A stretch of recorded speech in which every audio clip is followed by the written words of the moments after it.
This is the Retirement Key Podcast with Abe Abish, founder of Abish Financial Services. And I'm Heather Branch here with Abe, asking for his insight on what you can be working on now as you get closer to retirement. First and foremost, let's make sure you got your money in place, because that is what's going to help you live out everything that you hope to do and dream about in your retirement years.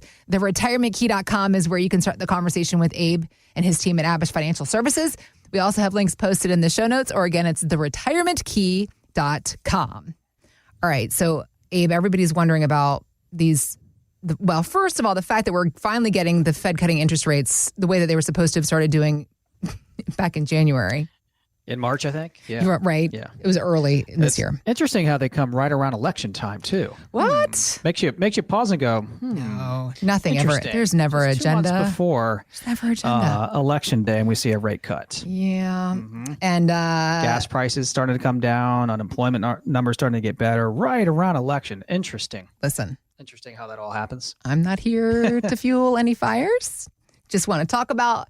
We want to talk about what we always talk about. How does it affect me, right? That's what everybody's worried about. That's right. How does it affect me? And what can I do to be better, to be smarter, to make my money work despite whatever situation I'm standing in the midst of? So speaking of elections, of course, some investors can't help but get jittery over whether the outcome of the election, no matter which way it goes, could it impact the stock market and therefore your savings. But this study done by T. Rowe Price did some research going all the way back to 1927, all the way up to last year, 2023, on the S&P 500 and performance over the years. And what they found was interesting, Abe. Of the S&P 500 performance in the last a little over 100 years, during presidential election years, market was up. The S&P 500 was up 11%. During non-presidential election years, it was up 11.6%. And all years on average, 11.5%. So what we're looking at here is about 11% on average is what the S&P 500 goes up, election or not. And what's more is that the markets typically see less volatility during election cycles. So what are you telling people who are worried? Yeah, great question, because obviously it's a topic of conversation nearly every appointment we have with somebody, because everyone is curious and anxious to see what's going to happen. And there are many forces that can move the stock markets up and down, especially negative. And Wall Street doesn't like uncertainty. Wall Street likes certainty. And while you would think an election year could fall into that uncertainty category, you might be surprised. As you just said, the markets have done really well. And what's interesting is I've got a report here that Dimensional Funds put out. And of the last 24 election cycles, 20 of the last 24 election cycles, the markets went up after the president was elected. It doesn't matter if they're Republican or Democrat. So you've got to stay invested. You have to focus in on your own personal and financial plan and ask yourself, if you've got emotional in the past about who you may have been concerned about getting elected, and maybe that person did get elected, and you put emotions in your investment decision-making, did that serve you well? Or did it backfire?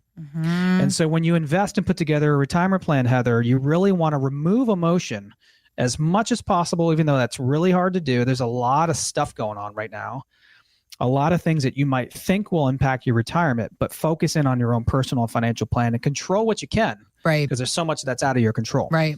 So we had a couple in recently that came in from Haymarket, $2.4 million saved, retiring in 24 months. Okay. So they've saved a good chunk of money, Heather, but they're at the goal line of retirement. Yeah. And here we have our first rate cut recently. We've got inflation that still isn't under control. We've got a presidential election. We've got wars and things getting worse in the Middle East. The Ukraine and Russia war is still going on. It's like, man, there's almost seems like there's no safe place to hide. Right. Right. Yeah. And so this couple comes in and they're like, man, all these things are going on in the world, Abe. We're concerned about a lot of it. Yet we're retiring in 24 months. We're at the goal line. You think about football, and the last thing you'd want to do is fumble or throw an interception at the goal line when your team's about ready to score. And so that is you if you are 5 years or less away from retiring. That was this couple.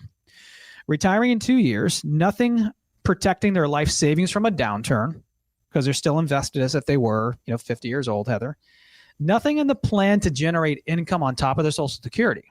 So this couple is one of those couples that doesn't have any pension income. No plan for protection or for income, yet alone a tax plan, a healthcare plan, and estate plan. What was a solution for those challenges? A comprehensive plan to get them across the finish line safely from their working career into retirement. Yeah. When you have a roadmap, Heather, and you have an income plan and you see out into the future with your finances, this is going to give you the clarity. This is going to give you the added confidence to be able to pull the trigger, stop the working paycheck, and retire. And know that your 2 million, 3 million, whatever it is, it can produce the income you need to live off of for the rest of your life, inflation adjusted, and sit on top of that Social Security check, creating dependable, stable income that you can rely on. That's what everyone needs to know they have before they pull the trigger. And that last working paycheck that's coming like clockwork every 2 weeks and retire. Something else people are talking a lot about, Abe, is the whole thing about cutting interest rates. Fed finally did it by 0.5 point. They're expected to cut again at its meeting coming up on November 6th. Former Atlanta Fed President Donis Lockhart recently said this on CNBC. I think they've shifted from fighting inflation and being a little bit nervous about the employment situation to really protective mode. And the 50 basis point move, I think, was maybe just a little bit of a catch up from July and sort of a down payment for the beginning of this protective mode. Again, how does it affect me, though, Abe? So should retirement savers' portfolios be in protective mode as well, with possible future market fluctuations coming?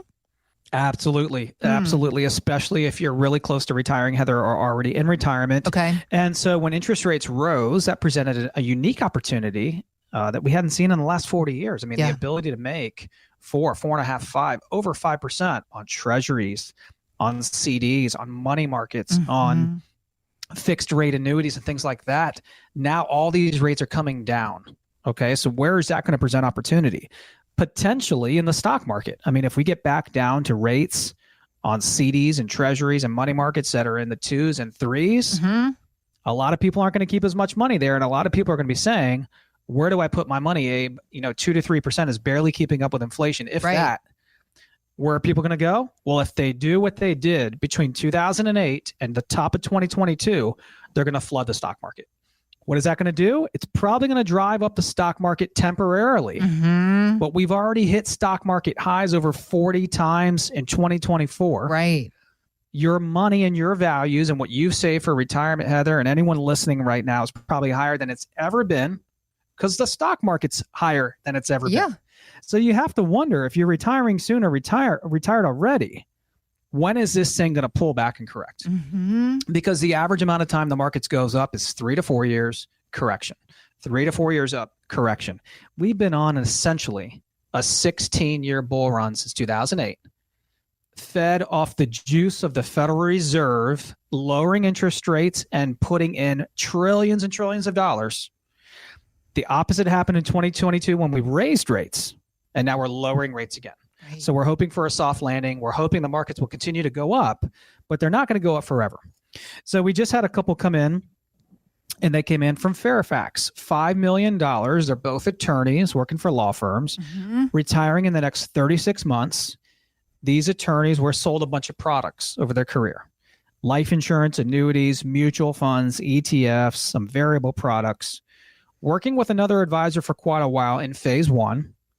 But this advisor is not capable of helping them to retire, right? More products want to be sold, want to talk about rate of return, what they're making on their money, no direction on how to turn this $5 million into income, a big pile of money without direction, no comprehensive plan, no drawdown or distribution strategy. One of the most important parts of a retirement income plan.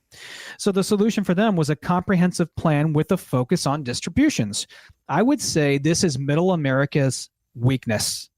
Middle America's strength, and then DC metro area especially, is savings, and a darn good job of saving. But the weakness would be on the distribution side, that back end side of the retirement plan, which we specialize in. That's phase two. Focus on distributions, covering their income gap on top of Social Security, having a drawdown and spend down plan, then come the tax plan, the healthcare plan, and the legacy plan, all of which were important to them. Find us at theretirementkey.com. We also have links posted in the show notes. If it's more convenient, you can just click there, or again, it's theretirementkey.com. Thanks for listening to the Retirement Key Podcast with Abe Abish.